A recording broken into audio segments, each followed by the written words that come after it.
My name is Manuel Cueva. I'm a trainer with the Los Angeles County Regional Identification System, which is a unit within the LA Sheriff's Department.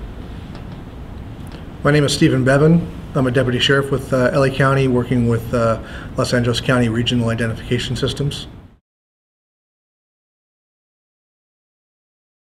Well, when I mentioned deploying the magic is how do we get the technology from our office into the hands of the users?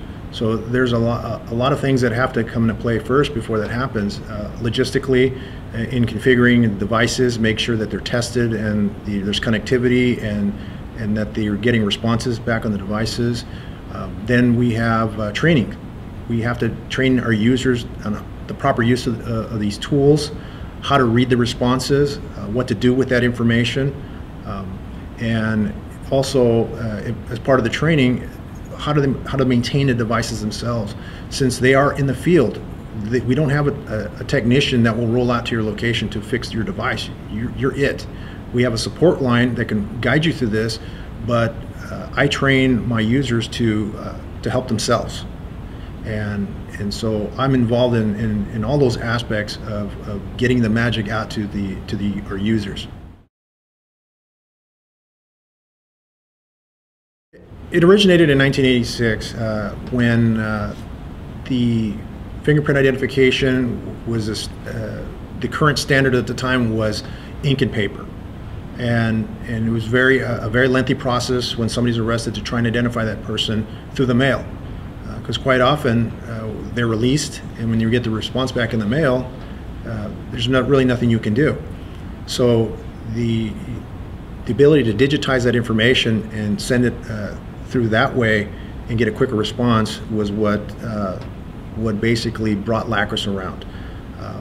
A need was there, so they created the unit to basically maintain, monitor, manage those systems, and at that point they purchased an AFIS to process that. So that's the first step in biometrics in LA County was buying that AFIS and then using it to its full potential. And from that it spawned on mobile identification, facial recognition, and things of that nature. So it started a while back, and it's been progressing ever since. And it's really neat to see that technology evolve in just the short time that I've been with the unit.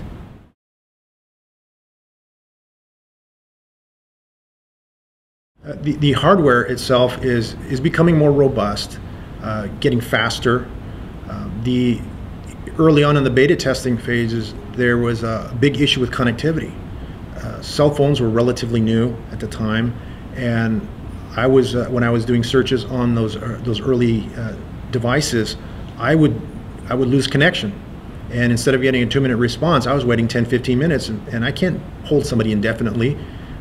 There were multiple times when I had to release somebody because I lost the signal, and when it reestablished its connection, I found out that this person was wanted for a dangerous warrant. He had a warrant on him, and I go back to where I let him go, and he's long gone. So I think the connectivity issues that have been resolved over the short time period has been quite a benefit in the area of mobile identification. Okay, so a couple of the biggest hurdles were device updates, whether that was software updates or firmware updates for the hardware inside that device. And for the software updates, we deployed the BlackBerry Enterprise Server for the BlackBerry devices so that we could push out the latest updates for the versions of the software that we have. However, with using Android and Apple or iOS devices, we need to, and we are currently seeking a mobile digital management software suite that will be able to do the same thing that a BlackBerry Enterprise Server does for those devices.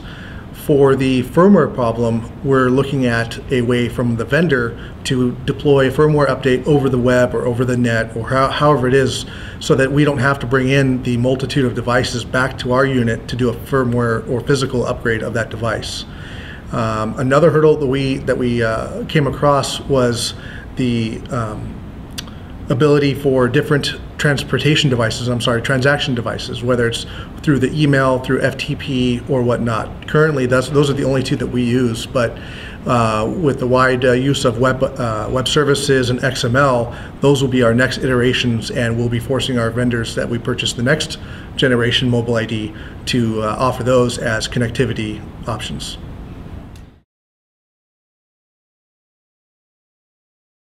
Well, I think that one of the biggest challenges that I have with training is that I think people don't quite understand what exactly is involved when it comes to mobile identification, and I try to keep things as simple as possible, short and sweet.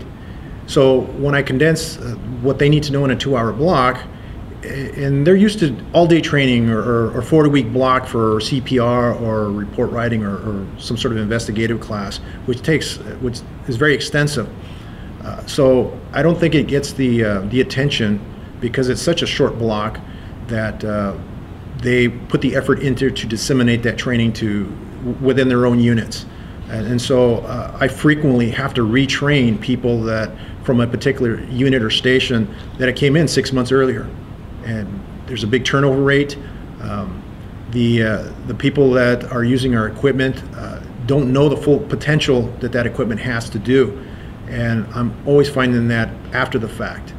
Even though I send the people that they send me back out there well prepared, but for some reason it doesn't quite make it. As for logistical challenges, maintaining the devices, we have to work, within our existing infrastructure, and I'd lose sleep over it if I concern myself with it. So I just make the best of what I have, and I think for any cop that is working out in the field by himself, that's just standard form. You make the best with what you have, and then sort it all out later. So we do the best that we have with our resources, and it works. Maybe not as efficiently as we'd like, but we're working on that too.